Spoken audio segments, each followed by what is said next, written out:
Welcome to the Heightened Report podcast, where we talk about religion, spirituality, mental well-being, and so much more.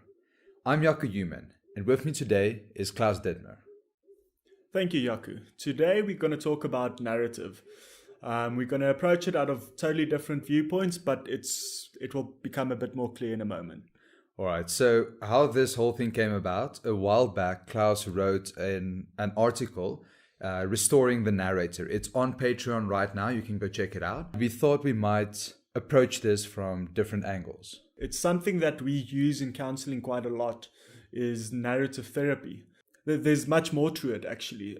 It's a way of living. It's not just a way of doing therapy or a way to look at it out of a counselling point of view. It all started quite a while ago with family therapy out of a social work point of view, and I think a lot more about comes clear in the article. So go and read that.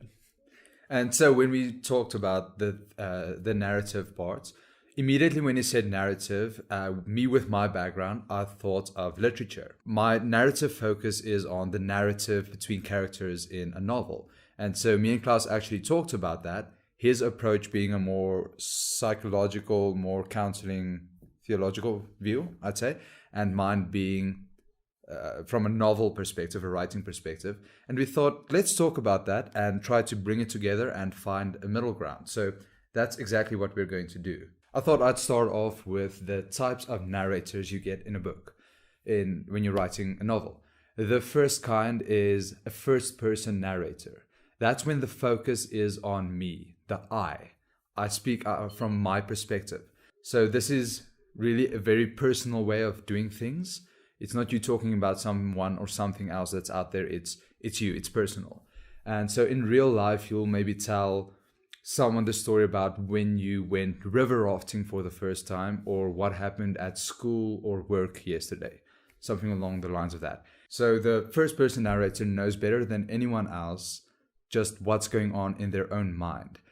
But they don't quite as well understand what's going on with other people, what other people are thinking about, how they're experiencing things.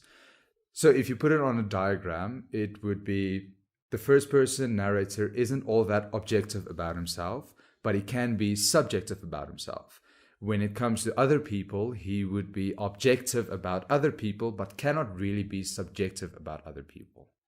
Okay, so just to get some clarity around that, objectivism means that you look at the facts and you look at what is true for that specific situation, where subjective, you're looking out of your own perspective. And in a certain sense, you can't really be fully objective towards yourself, because your own emotions is involved, whether you would want to do it that way or not. Yes, exactly that. All right, so second off, you have the second person narrator, which is the focus is on the he or she. You're talking about someone.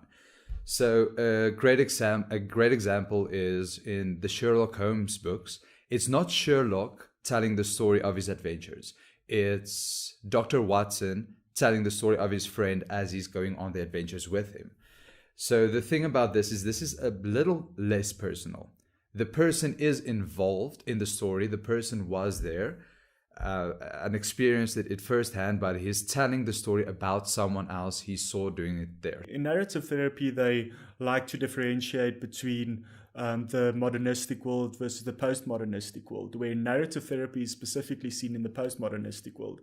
In the modernistic world, they say that there's certain facts. Everything is measurable, and they use science to measure these facts. In the postmodernistic world, they would say that each person has their own idea about reality. And whatever your idea of reality is differs from my view of reality. And it doesn't mean that my view of reality and my view of the facts is incorrect. It's just I view it in a different way. But I see in a certain sense that you can look at it more of a post-foundational view, where there are certain things that are measurable. There are certain facts.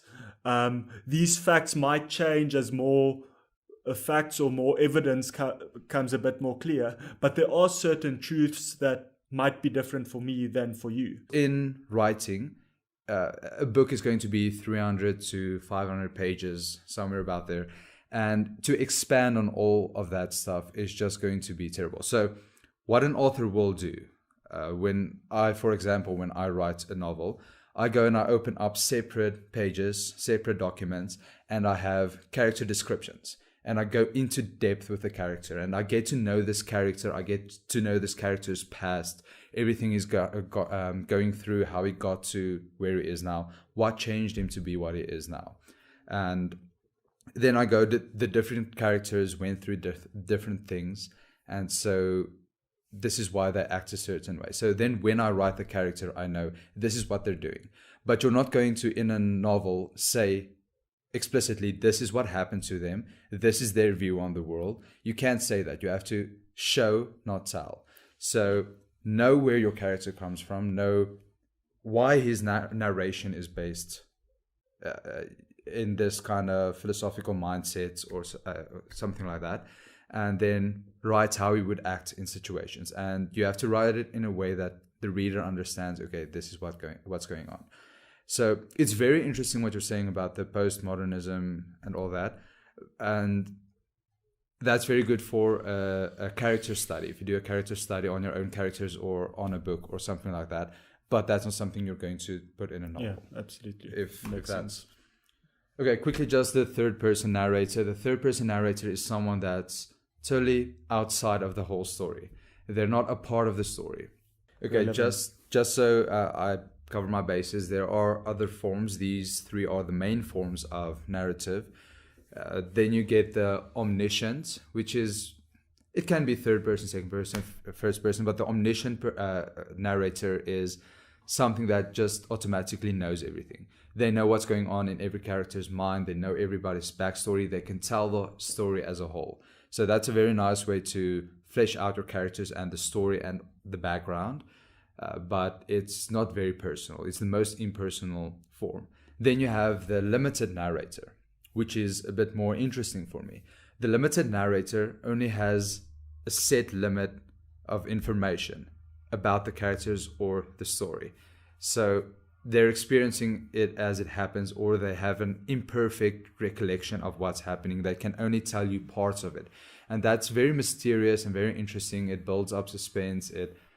It's a very interesting way, a very difficult way to tell a story. But I think in real life, that holds more true. It has an impact in real life because we have imperfect perceptions of the world around us. And so retelling the stories might be imperfect. What do you think? Thinking about that, we don't remember everything from our past. We sort of, as we get older, we remember less and less detail, but we see a bigger picture of it as we get older. We start seeing the context of it. Okay, so I think let's pivot away from this general discussion. Let's be a bit more specific. I want to know in narrative, what do you call it? Narrative psychology? Therapy. Narrative therapy. All right, so how would you actually go about using narrative therapy in counseling with someone? And when would you actually use this? I think in most cases it could be possible to use it.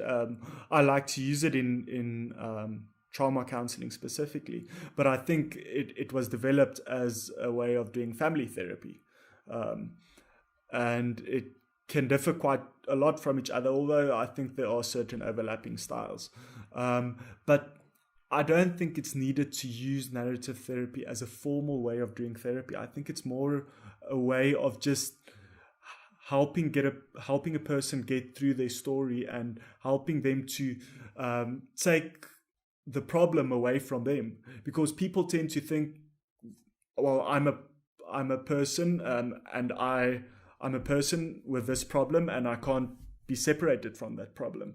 But I believe we are people that have certain stories to tell, and within these stories we made certain mistakes and we have certain problems. But it can be separated and those stories can be changed. All right. I think that about covers it for me. Is there something else you'd like to add, maybe quickly discuss? I don't know. No, I think it covers most of it, and I hope that this our vision about the narrative can help you find a bit of perspective about it. I don't think it's the only way of looking at life, but I think it helped me a lot to look at things a bit differently and to separate certain problems in my own life from myself. All right, I think that's good. And this was the Heightened Report.